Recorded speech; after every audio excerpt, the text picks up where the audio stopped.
Hey everybody, Creative Katie, Karen Burchill here. Welcome to my channel.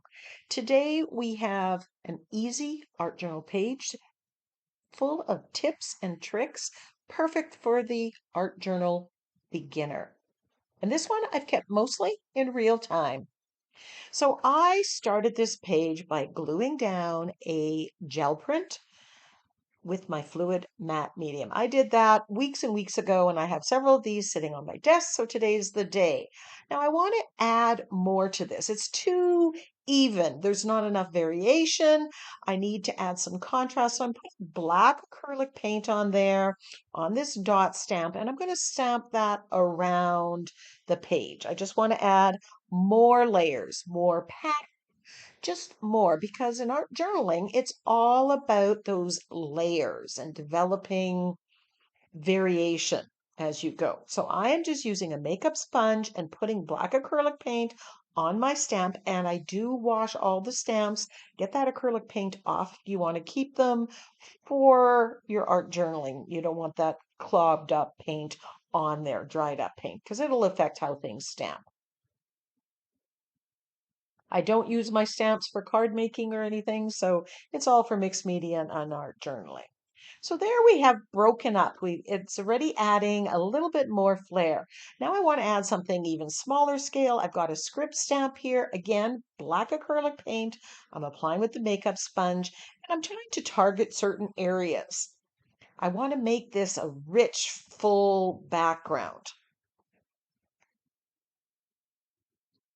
And a stamp is one of the stamps that I highly recommend that you get. I've got several different types of script stamps, different sizes, and I use them on a regular basis. Definite benefit or definite add to your stash. At every level after I stamp, I do take time to use the heat tool and dry it. You want whatever layer you put down to dry completely before you move to the next one so you don't smudge it. But that part is usually not caught on the camera. So there is the background. Now it's missing something.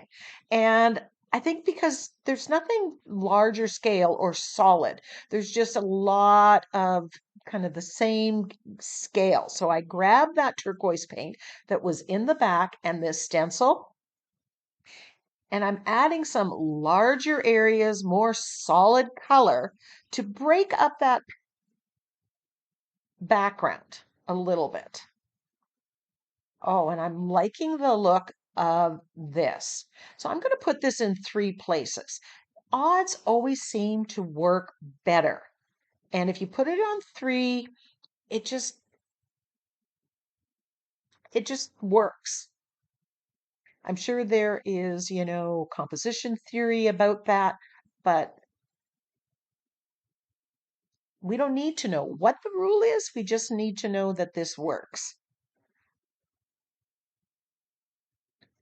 Loving that. And now I'm going to look for my 3rd area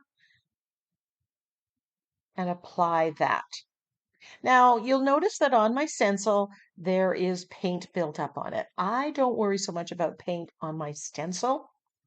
Don't clean them after every use. If I was using gesso or modeling paste, that I clean right away because that can kind of clog up the stencil.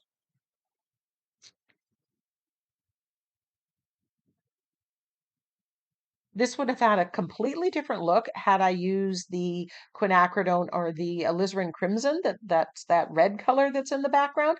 But I chose to use the turquoise because it's more opaque. It's going to cover what's underneath it. The alizarin crimson is more translucent. You can see through it.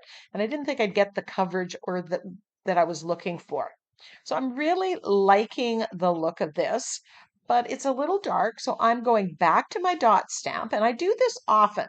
I use the same stamp, but with 2 different colors. And here I'm doing black and white, and that's adding contrast. And you're going to notice as I add more and more of this dot stamp with the white that it's really lightening this background.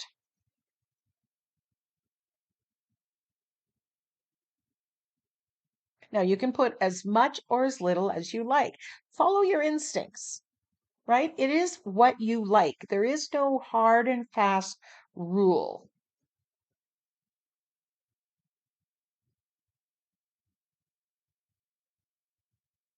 I'm just applying it again with the makeup sponge and stamping in the areas. Now, I was auditioning this girl as the focal image, and I like how, you know, with the three areas that I put the turquoise paint kind of sets her off. But I'm not 100% convinced that I like that image. But I am auditioning it thinking, okay, does this work? And you're going to do that. You're going to try things out. Now I wanted a little bit more of that alizarin crimson in some of the spots. So I grabbed this mark making tool, and actually it's just plastic container from, I think bread was in it or something. And I'm just putting it with the makeup sponge and then scraping it on in a few places just to add a little bit more of that pink to the background. I could have also grabbed another stencil and stenciled with it, but I figured my background was busy enough. I didn't need to add yet one more pattern to it.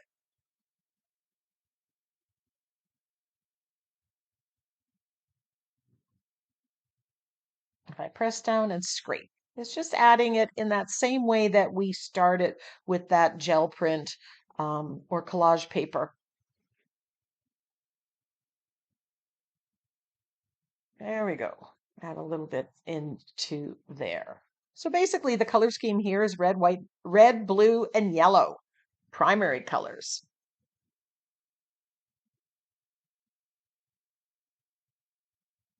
So I wasn't sure about that girl as a focal image, and I looked and I had these hexagon coasters that I got in a restaurant, and I said, "Oh, was taking the one and a couple of them that were on the table," and then the waitress very nicely gave me a couple extras, which I'm using as templates. So I'm tracing around these with my Inktense pencil because I'm going to add. It's going to break up the background a little bit, add a visual element to the background. And in the end, it's going to add weight to my focal image. So you could do this with any shape. You could do this with circles, squares, triangles, hexagons. You don't have coasters. You can make your own templates and use that. So I'm just putting 4 of them on there. And now I'm going to shade around it. And that's going to bring out that shape. It's also going to add a larger scale pattern to the background.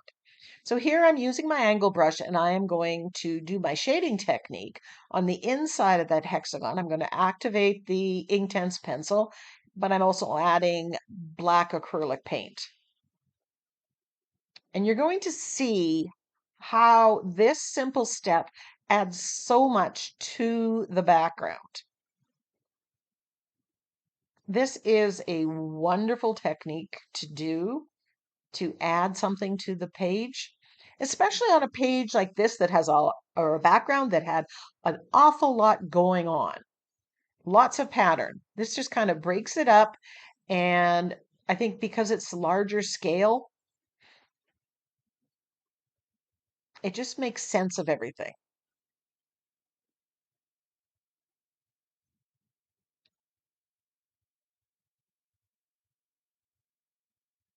I just love how that just made it pop, that black around there. This just made me happy when I got to this point. And just adding a little bit more wherever I see fit. And then I'm going to shade around the edge of the page as well. This always frames the page. In my mind, it's a necessary finishing step.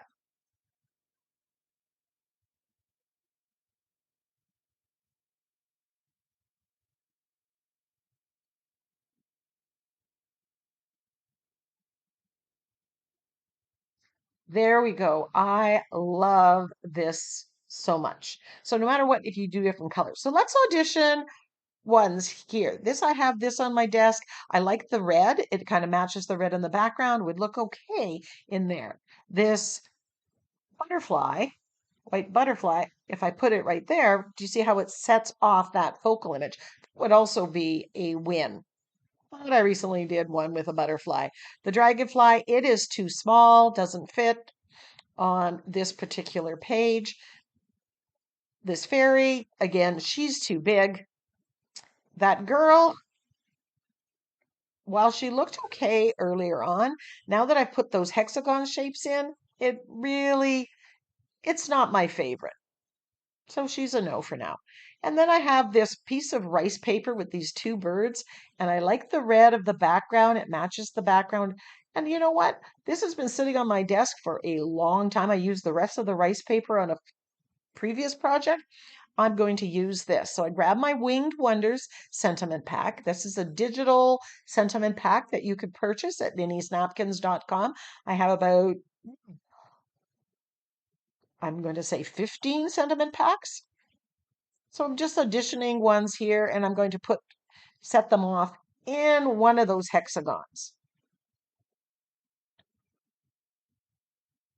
The heart wants roots, the mind wants wings. And it goes with the bird. So because there's a lot going on in the background and I don't want any of that color to come through on the rice paper, I'm just giving this a bit of a coat of gesso that just kind of seals it and makes it so that nothing's going to seep through. None of that black in the background is going to come through. And the gesso doesn't come through the front. It's a good trick to know. So I'm going to give that a quick dry, and then I'm going to glue that down with my fluid matte medium.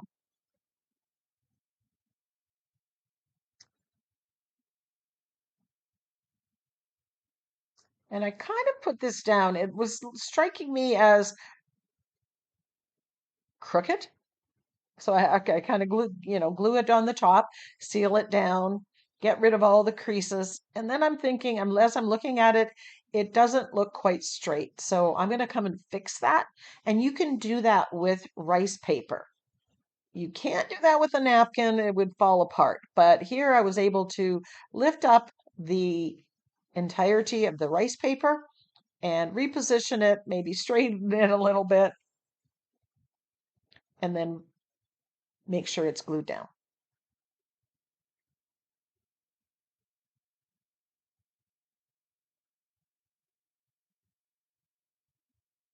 Then I'm going to shade around the birds. A little heavy-handed with the shading here, so I do kind of wipe some of that off, but I wanted it dark around it because the one thing I'm going to add after this is dry. I'm doing a little bit of shading on the birds just to make them stand out a little bit more.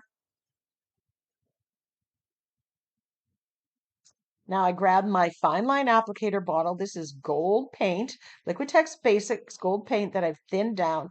And I'm just going to go all the way around this focal image. And because I added that black shading, the gold is standing out all the more. And that's kind of why I added it.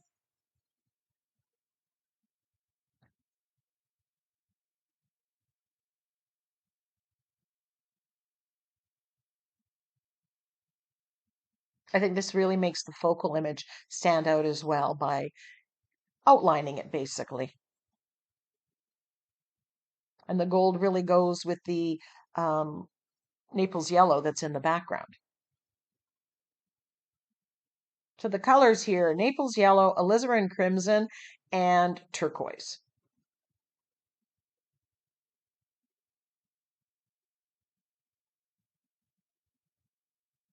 Once I give that a dry, they had some of the Naples yellow dashes on there. I added a few more just to bring that yellow into the focal image, tie everything together. Maybe I got a little too much of it, a little more heavy-handed than I needed to.